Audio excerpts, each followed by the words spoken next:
And I know what you're saying. I know what you're thinking to yourself, some of you naysayers, like, yeah, but we just have too many guns. Well, what are you going to do about it? Some big magnet going to come down out of the sky and just suck them all up? I mean, what are you going to do? There's hundreds of millions of guns in this country.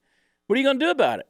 My guns, as I've told you, have never shot anybody. Your guns have never shot, and I hope to God they never do. But I have a God-given right to protect my family, protect my home, and protect myself. The Constitution of the United States, and specifically the Second Amendment, gives me the federal right, the constitutional right as an American citizen to bear those arms. Now, people are going to say, yes, but it's for a well-regulated militia. All right. Well, let me explain to you what that means. It means you have citizens who can become citizen soldiers, and those citizen soldiers have guns. And those citizen soldiers with those guns who can be regulated fight off tyrannical acts of a government that gets out of control. What does well-regulated mean? Well, at the time when the Constitution was written, and specifically that amendment was placed in there, it meant they were clothed, they were sheltered, they were fed. It doesn't mean they went out and lined up and marched and they did all of these things. No, they were taken care of in case there was a situation that arose. You have that right, life, liberty, the pursuit of happiness. And amongst that, your right to life is your right to defend yourself at all costs. But see, it's getting crazy, Mark. It's getting crazy, buddy. Mm-hmm. We talked about this on a show recently about this guy who all of a sudden he's in his house and he sees flashlights shining through his window. Well, so he opens up the door, opens up the window. I forget which. I thought it was a window, but it might have been the door. And he's got his gun and he's yelling for somebody to identify themselves. It's a police officer out there. Yeah. Shot him 4 times. And this guy's trying to find out. Well, somebody had reported something.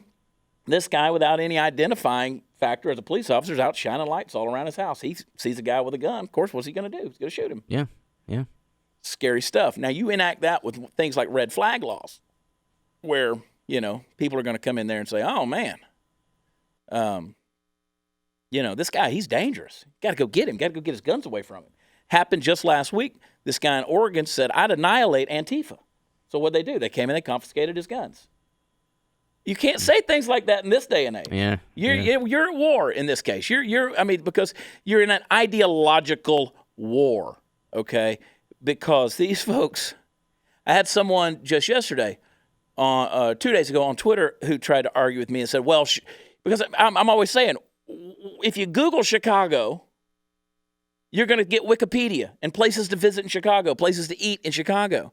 If I Google Texas, it's going to start talking about shootings in El Paso and Midland. And somebody's going to say, oh, but you just don't understand how algorithms work. Okay. It's still a fact that there were more people who died in the streets of Chicago due to gun violence this past weekend than died in Midland and Odessa, Texas. Why aren't we talking about that? Someone got on Twitter and said, yeah, but those guns are coming from Indiana.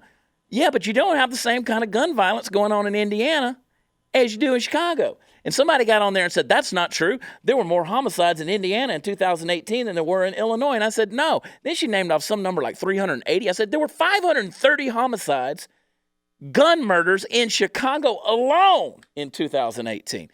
It's ludicrous. Ludicrous. And by the way, to my point that I'm taking a long way to get to, the guy who shot up Midland and Odessa the other day, he failed his background check. He failed it.